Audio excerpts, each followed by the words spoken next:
मोर वक्तव्य को विराम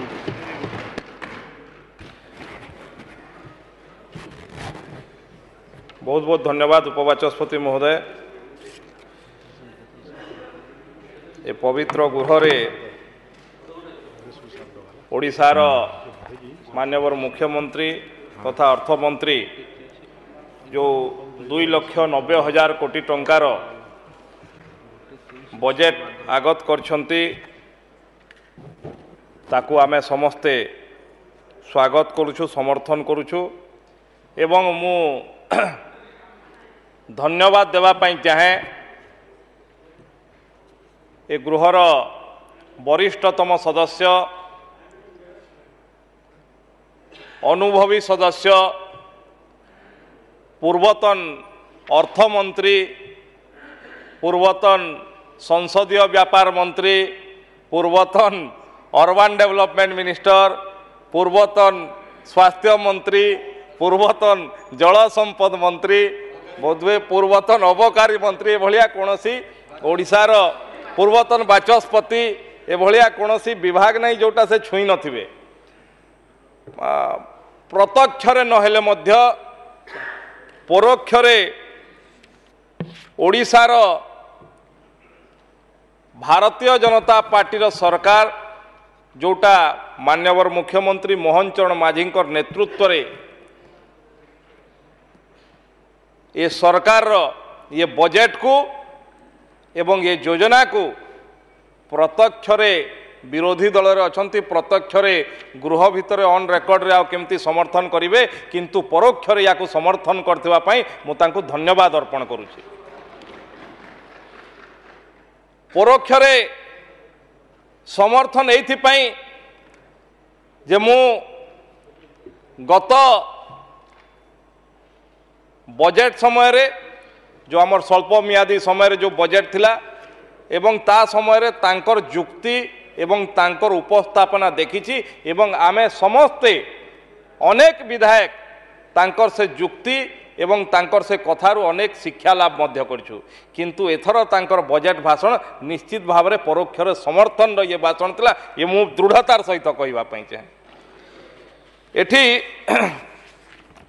से किछि तांकर अनुभव रु अनेक कथा कहूथिले एवं सरकारंकर किछि योजना जेमती नदी संयोगीकरण, जेमती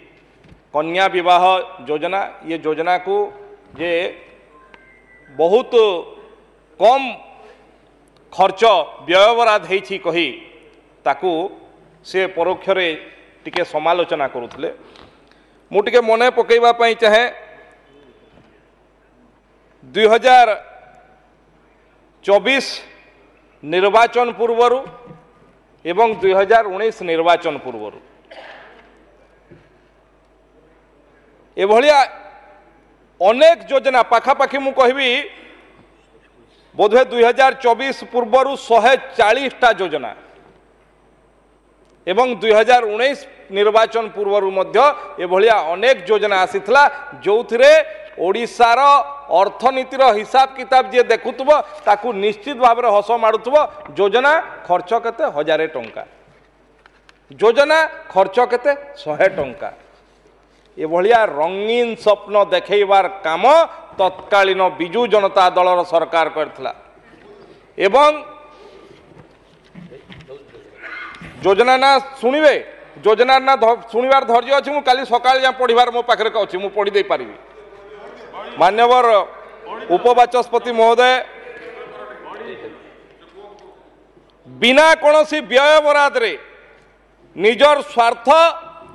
एवं दलीय लोकंकर पॉकेट गरम करिया पई आम ओडिशा नवीन ओडिशा योजना आरंभ करथिले, कोनोसी व्यय बराद नथिला। आउ तो गोटे डिपार्टमेंट उपबाचस्पति महोदय हेलिकॉप्टर धरिकरी पूरा ओडिशा सारा बुलुतला, से डिपार्टमेंट रो दफ्तर कोठी थिला, से डिपार्टमेंट को मंत्रालय अंडर रे आसुतला एवं से डिपार्टमेंट रो खर्च कोठी होतला तार मध्य हिसाब किताब नहीं। 5टी डिपार्टमेंट कहि परिबे को मिनिस्ट्री अंडर रे आसुतला 5टी डिपार्टमेंट एवं 1000 टंकार भी अनेक योजना बनूला। से योजना थिला एबे योजना पढ़ौले से मु योजना पढ़े दूची से योजना थिला आपणकर बिजु युव वाहिनी योजना से योजना थिला पीठा योजना गाँ गाँ रु माँ मैंने आसिक आम अंचल विकास हम कौन हम कि पिठा पणा धरिकी आसिक ब्लॉक रे पूरा बढ़िया करके कार्यक्रम कले कुआड़े गला से पिठा योजना कौन व्यवहार थिला आपणकर से योजनार उद्देश्य कौन थिला से योजना केबे हैला एवं तार कार्यकारिता कौन हैला आपण घोषणा कले बिजु युव वाहिनी ओडिशा सारार युवक मानक भितरे नुआ आशार संचार होता जे काले युव वाहिनी ना रे आमको रोजगार मिलिबो आमे गाँव रे रोजगार पाइबू आपणकर महोदय एठी उपबाचस्पति महोदय मु कहूली गत थर जितेबाला विरोधी दलर सदस्य थिले तांकर प्रश्न जितेबाला विधानसभा रखिले से उत्तर माध्यम रे ओडिशा सारा जानला जे बिजु जनता दलर सरकार ओडिशार युवक मान को ठकी देछि बिजु युव वाहिनी कहिकरी कोनोसी योजना आउ कार्यकर्ता नाही बजेट रे पैसा मध्य नथिला तेणु एभलिया महत्वाकांक्षी एवं मिछ स्वप्न देखैबार काम आपण माने करुथले साधारण निर्वाचन रु बैतरणी पार हवा पई आपण माने किभली भाबरे कंटीजेंसी फंड रु उठेकी कालिया योजना कले एवं परवर्ती समय रे 10,000 कहले किंतु कालिया योजना रु नवीन सरकार 6,000 कोटी टंका दे 4,000 टंका चाषी को प्रतारणा भी देथिले आपण एठी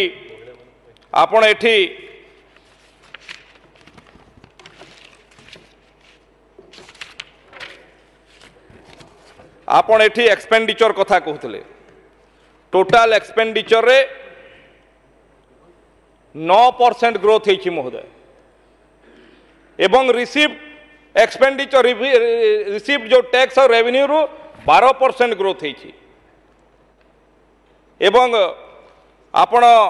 कैपिटल आपण कहते ऋण भार कथा निश्चित भाव रे ये बजेट मुख्यमंत्री जतेबेले बजेट उपस्थापना करुले 2036 ओडिशा को समृद्ध ओडिशा गठन करने